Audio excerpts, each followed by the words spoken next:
ಇದು ಎಲಿಮಿನೇಟರ್ಸ್ ಒಂದು. ಇಲ್ಲಿ ಸೋತವರು ನಾಲ್ಕನೇ ಸ್ಥಾನ, ಗೆದ್ದವರಿಗೆ ಫೈನಲ್ ಹೋಗುವಂತ ಒಂದು ಸುಂದರವಾದ ಅವಕಾಶವಿದೆ. ಇಲ್ಲಿ ಬೋನಸ್ಗಳಿಗೆ ಯಾವುದೇ ಮಾನ್ಯತೆ ಇರುವುದಿಲ್ಲ. ಇಲ್ಲಿ ಕೇವಲ ವಿಜಯ ಮಾತ್ರವೇ, ಅಂಕಗಳಿಗೆ ಮಾನ್ಯತೆ ಇರುವುದಿಲ್ಲ. ಕೇವಲ ವಿಜಯ ಮಾತ್ರವೇ ಒಂದು ಧ್ಯೇಯ ವಾಕ್ಯವಾಗಿದೆ. ಇಲ್ಲಿ ವಿಜಯವಷ್ಟೇ. ಇದು ಲೀಗ್ ಮಾದರಿಯ ಸ್ಪರ್ಧೆಯಲ್ಲ. ಲೀಗ್ ಮಾದರಿಯ ಸ್ಪರ್ಧೆಯ ಲೆಕ್ಕವೇ ಬೇರೆ, ಈ ಸ್ಪರ್ಧೆಯ ಲೆಕ್ಕವೇ ಬೇರೆ. ಇಲ್ಲಿ ಗೆದ್ದವರಿಗೆ ಮುಂದಿನ ಸುತ್ತಿಗೆ ಅವಕಾಶವಿದೆ, ಸೋತವರಿಗೆ ಈ ಮಣ್ಣಿನ ಸೊಗಡನ್ನು ಸವಿದಂತ ಸುಂದರ ಅನುಭವದೊಂದಿಗೆ ಕನಿಷ್ಠ ಪಕ್ಷ 4ನೇ ಬಹುಮಾನವನ್ನ ಖಚಿತಪಡಿಸಿಕೊಳ್ಳುವಂತ ಅವಕಾಶ. ಬಿಡಲ್ಲ ಸೆಂಟರ್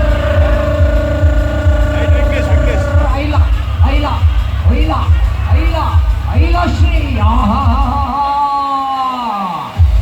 ಒಂದು ನಿಮಿಷ ಮುಕ್ತಾಯಗೊಂಡಿದೆ. ಲಾಸ್ಟ್ 2 ಮಿನಿಟ್ಗೂ ಶಿವರಾಜ್ ಬಿಸಿ ರೋಡ್, ಸಂದೀಪ್ ಬಿಸಿ ರೋಡ್ ಮುಂಚೂಣಿಯಲ್ಲಿ ಆಟಗಾರರಾಗಿದ್ರೆ ಅಲ್ಲಿ ಸಂಟಗಾರಿಕೆಯಲ್ಲಿ ಅಶ್ವಥ್ ಅವರಿದ್ದಾರೆ. ತರಬೇತಿಯನ್ನಾಗಿ ಶ್ರೀಕಾಂತ್ ಐಲ್ ಅವರಿದ್ದಾರೆ. ಇಲ್ಲಿ ಅಶ್ವಥ್ ಹೋಮ್ ಸ್ಟಾರ್ ಬಲವಾಗಿದ್ದ. ಆಹಾ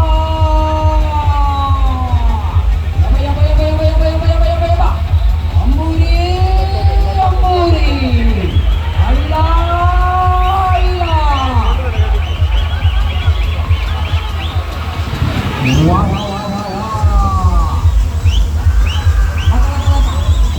ಒಂದು ನಿಮಿಷ 45 ಸೆಕೆಂಡ್ಗಳು ಮುಕ್ತಾಯವಾಗಿದೆ.